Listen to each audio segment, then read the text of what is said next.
Welcome to the Psychology World podcast with me, Connor Whiteley, psychology student and international best-selling psychology author of over 30 psychology books, bringing you the latest psychology news, fascinating psychology topics and more each week. If you want to learn more, then please check out connorwhiteley.net/books. And don't forget to like and subscribe to the YouTube video or follow on your favourite podcast app. And here's the show. Hi everyone, and welcome to episode 248 of the Psychology World podcast with me, Connor Whiteley. And today's episode is on Should You Be a Military Psychologist? And it's Saturday the 13th of January 2024 as I record this. So I thought today's episode would be a rather fun one because January is sort of the time of year when everyone starts thinking about their plans for the future, their plans for the year, maybe a career change, and so many other really quiet career-related things. So I thought, right, I've had this on my to-write list for ages, so I thought, right, let's actually do this, let's get on with it. And maybe some of you will enjoy this because being a military psychologist, it sounds really good, and there are some brilliant benefits. Like some of these benefits I think are actually quite amazing. But I wouldn't do this personally, but I know that this would be right up the street for quite a lot of psychologists. So this is just something to think about. And I actually come back to that at the end of today's episode, because even if you think you don't want this, it's still good to learn about it because it's another option in case your current career doesn't pan out or you think you want to change. So, great stuff coming up in the content part of today's episode. So, moving on to the psychology news section, we're reading from the British Psychological Society Research Digest, and the first one is rather good. Gaze of others warps time perceptions. Our perceptions of the passage of time can be distorted by our internal states. For example, sitting through a movie you hate can make it feel like it's a crawling by. This, however, is far from the only thing that can shift how quickly we perceive time to be moving. A China-based team recently reported a striking new finding in the film of time perception. If we see another person gazing at an object and are then shown that object for a set period of time, our viewing seems shorter than it otherwise would. Or, as authors Yang Hu Yu at Chinese Academy of Science and their colleagues put it, quote, time flies faster when observers are confronted by objects that fell under another's gaze, close quote.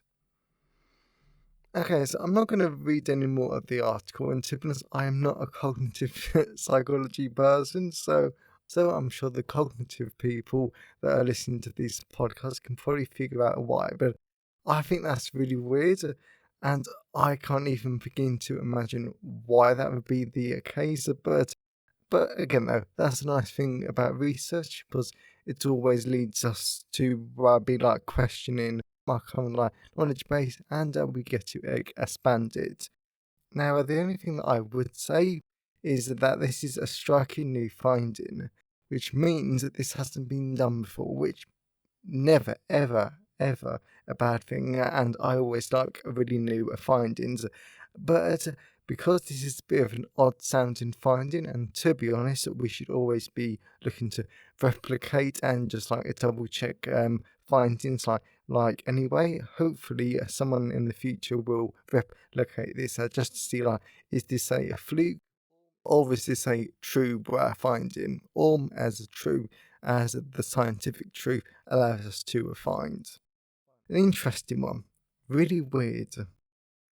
And the next one is laughter and love boost each other in romantic relationships.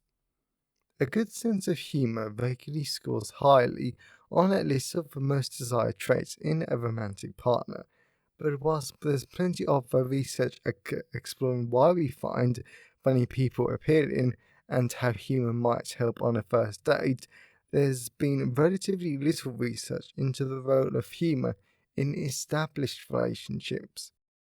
Some are couples who are funny, more satisfied with each other, or are satisfied couples more able to see the funny side in their partners. So I will just read one paragraph from the BPS's write-up. The main findings held for both men and women, and it didn't relate to the length of the relationship.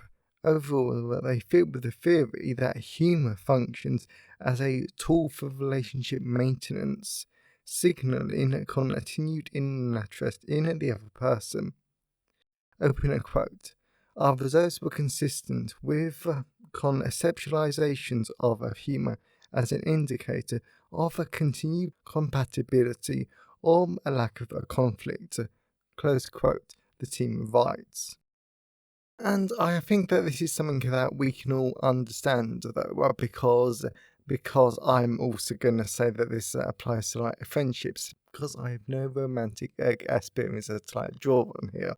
And I think that these findings are relatively like common sense, but it's always good to have research like nail it down, because if we like people, if we like spending time with them, actually being like with them, then they're going to make us laugh, or we're going to enjoy it.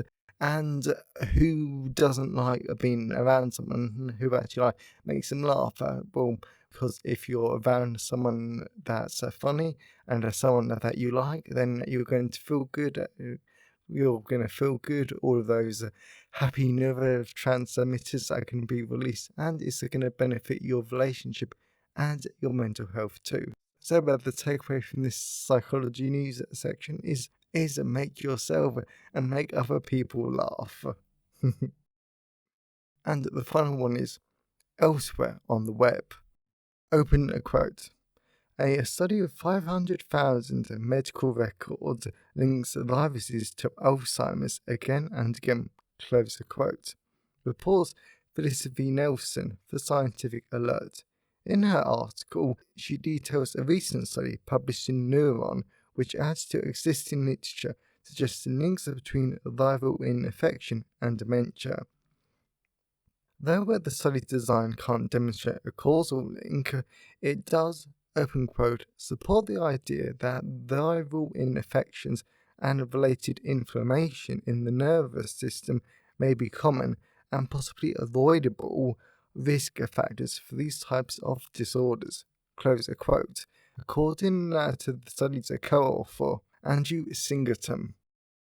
So because there's not a great amount of like information and like given in that one paragraph, I can't say too much. However, in like 2023, we did cover quite a lot about dementia on the podcast because of my own like a family, and I do think that part of the joy I see in inverted commas about clinical psychology and just mental health and just physical health in general is that rather annoyingly, is that there is no one single factor when it comes to these conditions. So yes, we know that Alzheimer's and other stuff is caused by these proteins that build up in the blood and the brain, but we don't know what causes the proteins that to actually form. And there's tons of different research which I detail out in my book Dementia Psychology. But there doesn't seem to be any major reason for the development of these proteins, proteasomes. So yes, we now know that inflammation and these viral infections can be a risk factor for Alzheimer's. But how does this fit in with the other risk factors? And more importantly, can we somehow create some sort of like holistic way, to actually to try to minimize Alzheimer's altogether, never. Now that would be an interesting challenge. So I hope you enjoy the psychology news section. So let's move on to the personal update. So we're moving on to the personal update. So there's actually not a lot to tell you and actually share with you about this week because I've just been preparing university. I've not done any more statistics revision. I've been meaning to, but I just haven't. Next week, I'm hoping to update connorwhiteley.net with some of the statistics information because the statistics information there is it's definitely not basic. It's definitely university level, but I've not touched that since my second year. It's about 3 years now. And because I've been doing all of this statistics revision, I've created quite a lot of new content that I actually want to add to that page because it's really helpful for me, but it's also going to be really helpful for all of you if any of you have your statistics questions over. So that's been the main thing this week. And then my ethics application has also been submitted for my full SQL study and a whole bunch of other psychology related stuff. But this week's just been really nice. I've been talking to a lot of friends, preparing to go back to university, which I think is going to be a bit of a culture shock because I've really enjoyed having the month off and etc. And I've been putting together a Kickstarter. So if you like science fiction, fantasy, and mystery fiction, then on a Tuesday, so the day after this podcast comes out, definitely head on over to Kickstarter.com and find the Kickstarter, the Connor Wiley Starter Kick. A Make 100 Kickstarter, because that contains a lot of great fiction. And as always, I always love to hear your thoughts and feelings on today's episode. So you can always email me, connorwhiteley@connorwhiteley.net. You can always leave a comment at the show notes at connorwhiteley.net/podcast. And you can always tweet me on Twitter at sci-fi whiteley. I always love to hear from all of you because it really helps make the podcast feel more like a conversation. And you can also leave a comment on the Facebook post at Connor Whiteley, psychology author. And today's episode has been sponsored by Careers in Psychology, a guide to careers in clinical psychology, forensic psychology, business psychology, and more. So the reason why this is the sponsor for today's episode is that I know a lot of university psychology students and even some psychology professionals, depending on the area that they work in, they aren't really sure about the other areas in psychology that is actually available to them. Because, to be honest, in my experience, lots of people think psychology is only clinical psychology, but it's not. As much as I love clinical psychology, your psychology degree actually gives you so many other options to actually explore and enjoy. Yeah, for example, the book talks about working in forensic psychology, business psychology, academia, experimental psychology, and so many other great areas for which are a lot of fun. And the reason why this book's really popular is because this book goes into quite a lot of depth about the various career options. For example, what is it actually in over? What are the pros and cons, and how do you actually get into it? And this does talk about qualifications at times. So it's packed full of really easy to understand information, and as always, it's always written in my engaging tone. So, but that is Careers in Psychology, a guide to careers in clinical psychology, forensic psychology, business psychology, and more. Available with all major ebook retailers, and you can get the paperback and the hardback version from Amazon, your local bookstore, or local library if you request it. And whilst buying books helps to support the creation and the editing of the podcast, my time is sponsored by my wonderful patrons.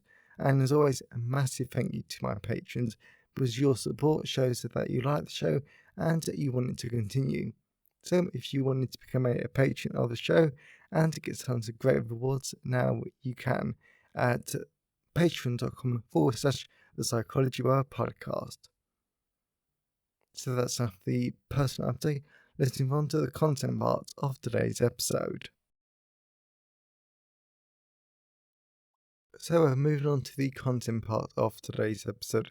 So we're going to be talking about, should you be a military psychologist? So this is a really useful, really fun, and a really interesting podcast episode. So let's dive into it. What is a military psychologist? Before we move on to the advantages and disadvantages of being a military psychologist, we first need to know what one is and what they actually do. Therefore, simply put, a military psychologist is a psychologist who works in the military to support soldiers and other active personnel in relation to a wide range of tasks. For example, give them psychological treatment for mental health conditions, providing counselling, and other support the soldier might need, as well as performing psychological assessments on people. What are the advantages of being a military psychologist? So now we'll talk about the three main benefits of being a military psychologist. What are the training and professional opportunities of being a military psychologist? Whilst I do have to admit that being a military psychologist is probably the last thing I would ever want to do, whilst the job really isn't of interest to me in the slightest, I know that being a military psychologist would be a great job for some people, and it's always useful to know about different psychology professions, hence why I'm covering the topic today. Firstly, being a military psychologist might be a good job for you because they offer a lot of great benefits to their employees. For example, military psychologist trainees are paid a full salary, which certainly makes it unique because normally trainees get a lot less money than fully qualified professionals.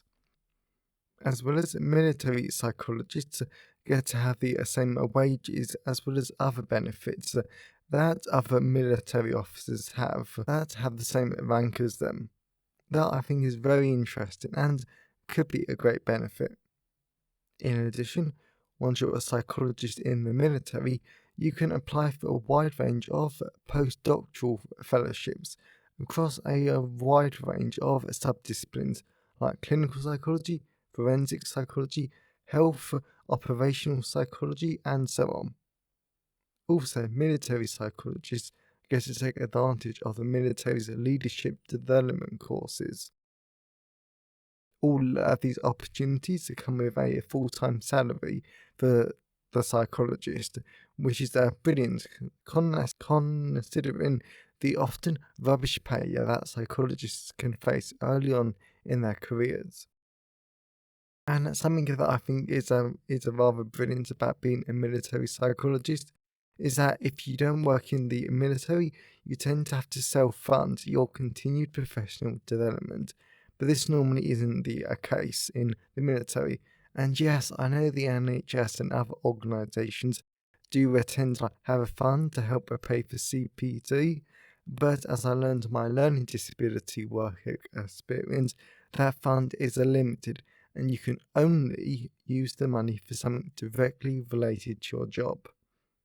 Anyway, in the military, command funds your participation in conferences, training, professional organisations, and board certification, since the military recognises that their psychologists are a critical part of their significant decisions, so it's important that they provide support to military psychologists so they're well qualified. Why being a military psychologist is rewarding work. Another benefit of being a military psychologist is that the work is both rewarding and challenging, since all militaries require their workers to be challenged by their resilience, professional expertise, adaptability, and their physical abilities. This is important to note because psychologists are very important to the military, but psychologists are also leaders, team players, and officers in the military. Therefore, these skills are even more important than they normally would be in civilian settings. Due to the military will require you to put together clinical presentations, lead other service members, and the decisions you make will have consequences for both the service members themselves and the military's mission, whatever it is. As a result, a military psychologist's personal and professional skills are constantly being tested, and this means that the military provides a near endless number of development programs. So, if you want access to that sort of training, then it maybe being a military psychologist is for you. What is the pay and benefit for military psychologists? So, whilst I admit this next bit is very much US centric, I still think that it's a useful for everyone to be aware of. As a result, in the USA, the salary for military psychologists have improved a lot over the past 15 years. So, military psychologists are now some of the highest paid psychologists in the United States. In addition, US military psychologists get access to other benefits as well. For instance, they get free healthcare, flexible sick leave, housing allowance, a pension, loan forgiveness, tax benefits, and generous annual leave, as well as something called the GI Bill, which I have heard of because it's mentioned quite a lot on US TV programs like NCIS, but it's very US centric, so I wasn't going to look it up, and I'm still not. Finally, military psychologists in the US specifically get an ascension bonus, a retention bonus, incentive pay, and board certification pay. In other words, there are a lot of great benefits and a great salary for being a military psychologist. What are the disadvantages of being a military psychologist? Why is being a military psychologist stressful for families? This is definitely one of the reasons why I won't be a military psychologist, since it is true that the military has made some gains, making military life easier for families. It is still true that there will never be an optimal situation for a family, since the thing I really don't like about working in the military is that parents and the spouses are away from home on a regular basis. This means that they miss out on their children growing up, they miss key family events, and just being a part of a normal family unit. This has a lot of negative outcomes for families because this creates employment challenges for spouses because of the mobile lifestyle, as well as this creates parenting challenges, relationship challenges, and other problems for families. Of course, I'm not saying that having a family member working in the military is all bad, because there are some advantages. Like, it would be nicer to live in another country. There are plenty of health benefits that normal Americans just don't have access to. Parents that can raise informed and flexible children, and so on. So there are some good benefits to travelling and working with the military. But these benefits just might not be enough to offset the negatives. Personally, if I was with someone who worked in the military, I would seriously need to think about if I could follow my partner around the world. Because sure, I can write, podcast, and learn psychology from anywhere. Yet I like routine because of my autism. I like some level of certainty, and I would like to see my partner without wondering when they'll be back from a posting. Why military psychologists have a lack of control. This also might be the biggest reason why I wouldn't become a military psychologist, because the military isn't for you if you want a 9 to 5 job in a geographical location that you live in. Since, as I mentioned in the point above, the military moves a lot, so you might be deployed and then redeployed, depending on what the military needs. As well as just like the rest of the military, military psychologists are not so special that they don't have to wear a uniform, exercise a lot, meet the military's fitness and health requirements, do drug tests, and on and on and on. Military psychologists still have to do all of those things. Personally, I do not see moving constantly and not settling down in one location for a period of time to be fun. Mainly, that's just autism, and honestly, I like exercise, but not because I have to do it. I also really hate uniforms, orders, and I just don't like the work culture of the military. So no, being a military psychologist really isn't for me. Why you can't be a specialist in military psychology. Now, this next disadvantage I think is like high treason or heresy for me, because I really do hate this one.